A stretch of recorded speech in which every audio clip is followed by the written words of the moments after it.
Assalamualaikum warahmatullahi wabarakatuh. Salam sejahtera untuk kita semua. Perkenalkan, nama saya Nisa Awalia. Program studi saya PGSD, Pendidikan Guru Sekolah Dasar, Kampus Sukaraja. Presentasi kali ini saya akan membahas tentang filsafat yuristis pendidikan. Oke, langsung saja kita bahas presentasi kali ini. Filsafat yuristis pendidikan.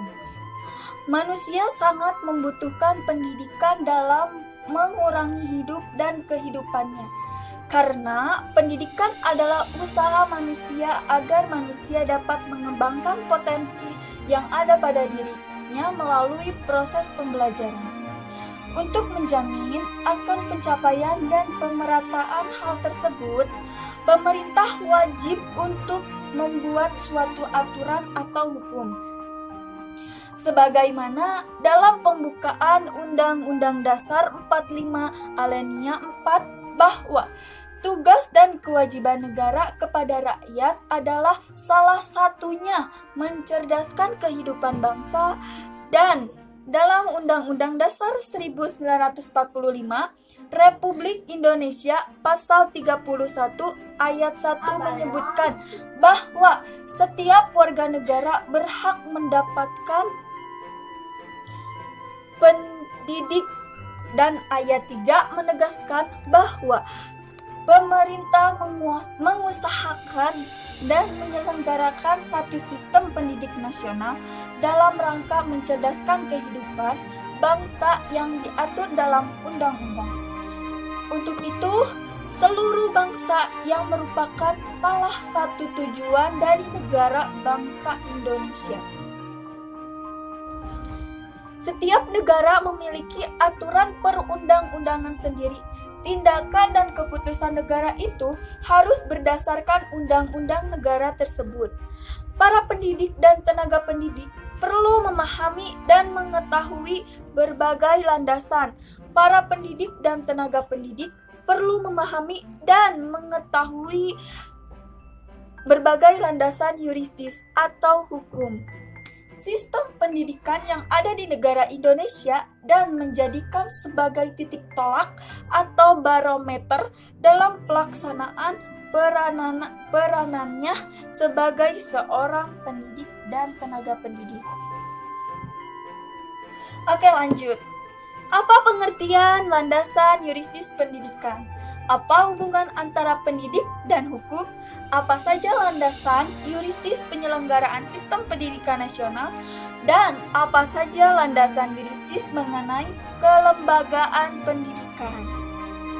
Lanjut. Landasan yuristis penyelenggaraan sistem pendidikan nasional. Cita-cita pendidikan dan amanat Undang-Undang Negara Republik Indonesia tahun 1945 atau UUD 1945 mengenai penyelenggaraan sistem pendidikan nasional. Pada alinea keempat pembukaan UUD 1945, di sana tersurat dan tersirat cita-cita nasional di bidang pendidikan, yaitu untuk mencerdaskan kehidupan bangsa. Sehubungan dengan ini, pasal 31 ayat 3 UUD 1945 mengatakan agar pemerintah mengusahakan dan menyelenggarakan kehidupan bangsa yang diatur dengan undang-undang. Definisi pendidikan, pendidikan nasional, dan sistem pendidikan nasional. Pemerintah telah memberlakukan Undang-Undang RI Nomor 4 Tahun 1950 tentang dasar-dasar pendidikan dan penyelenggaraan di sekolah. Undang-Undang RI Nomor 12 Tahun 1945 sejak 27 Maret 1989, undang-undang tersebut diganti dengan Undang-Undang RI Nomor 2 Tahun 1989 tentang Sistem Pendidikan Nasional. Adapun sejak tanggal 8 Juli 2003, pemerintah memperbaharui gantinya dengan Undang-Undang Republik Indonesia Nomor 20 Tahun 2003 tentang Sistem Pendidikan Nasional. Dengan visi pendidikan tersebut, pendidikan nasional 1. Mengupayakan perluasan dan pemerataan kesepakatan memperoleh pendidik yang bermutu bagi seluruh rakyat Indonesia. Kedua, membantu dan memfasilitasi pengembangan potensi anak bangsa secara utuh sejak usia dini sampai akhir hayat dalam rangka mewujudkan masyarakat belajar. Yang ketiga, meningkatkan kesiapan masukan dan kualitas proses pendidikan untuk mengoptimalkan pembentukan kepribadian yang bermoral. Lanjut, meningkatkan keprofesionalan dan akuntabilitas lembaga pendidikan sebagai pusat pembudayaan ilmu, pengetahuan, keterampilan, pengalaman, sikap, dan nilai berdasarkan standar nasional dan global. Yang terakhir, memberdayakan peran serta masyarakat dalam penyelenggaraan pendidikan berdasarkan prinsip otonomi dan konteks Negara Kesatuan Republik Indonesia atau penjelasan atas UU RI Nomor 20 Tahun 2003 tentang Sistem Pendidikan Nasional. Strategi Pembangunan Nasional. Pembaharuan sistem pendidikan memerlukan strategi tertentu.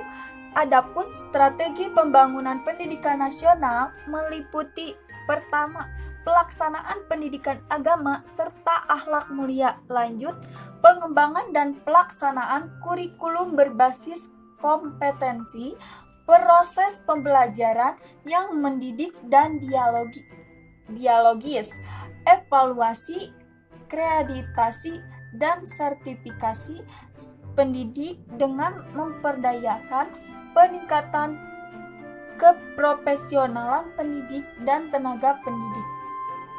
Penyediaan sarana belajar yang mendidik, pembiayaan pendidikan yang sesuai dengan prinsip pemerataan dan berkeadilan, pelaksanaan wajib belajar, pelaksanaan otonomi manajemen pendidikan, pemberdayaan para masyarakat, pusat pembudayaan masyarakat.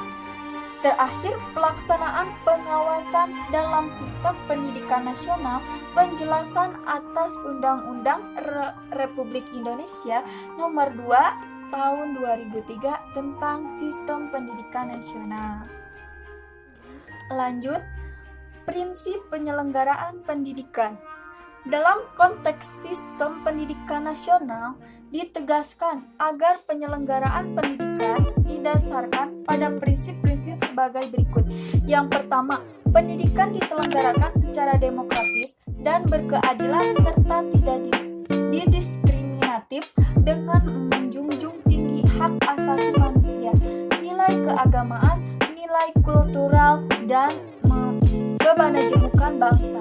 Kedua, pendidikan diselenggarakan sebagai suatu kesatuan yang sistematik dengan sistem terbuka dan multi. Pendidikan diselenggarakan sebagai suatu proses pembudayaan dan pemberdayaan peserta didik yang berlangsung sepanjang hayat. Yang keempat, pendidikan diselenggarakan dengan memberi keteladanan, membangun kemauan, dan mengembangkan kreativitas peserta didik dalam proses pembelajaran.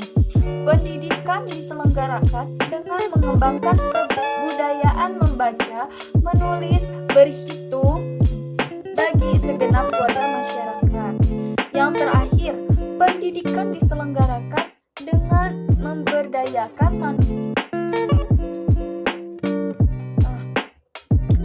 Pendidikan diselenggarakan dengan memberdayakan semua komponen masyarakat melalui peran serta dalam penyelenggaraan dan pengendalian mutu layanan pendidikan. Pasal 4 UU RI Nomor 20 Tahun 2003. Terima kasih.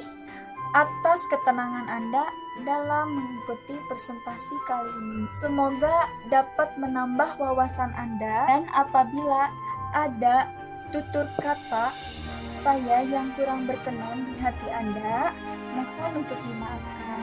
Terima kasih. Wassalamualaikum warahmatullahi wabarakatuh.